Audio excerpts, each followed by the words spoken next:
In the days after the historic Palisades fire erupted, this narrative in conservative media started to crystallize that part of why the fires were so bad in LA was because this Black woman mayor and this gay woman fire chief were letting Los Angeles burn because of the city's woke politics. And that if I were to Google LA Fire Department, what I should have seen over the course of the last several years is LA Fire Department staffing up with best possible not enough lesbian Black women in LA Fire Department. Elon Musk says that you're utterly incompetent. Are you considering your position? I know, there's a lot of DEI. It's basically a DEI civil war. Given how these two leaders were being lumped together, it would make sense that they would be natural allies.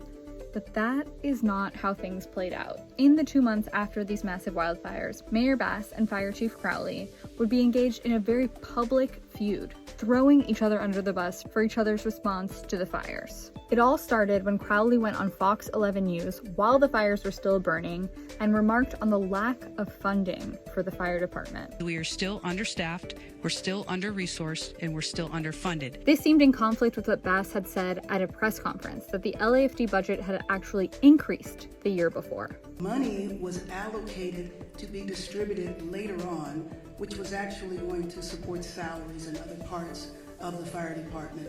At Imperfect Paradise, we launched an investigation to look into whether either of these leaders could be blamed for the level of destruction of the Palisades fire. And what we found was that while there were many instances in which Angelenos questioned both of their leadership, Mayor Bass's decision to go on a diplomatic trip to Ghana despite a high wind advisory, Chief Crowley's decision not to pre-deploy firefighters and trucks that were available the night before the Palisades erupted. According to fire and climate experts, none of these issues have really risen to the importance of having made an actual difference in terms of the destruction of the fires. And yet, Crowley was made to take a certain level of blame. On February 21st, the mayor fired her from her position as fire chief.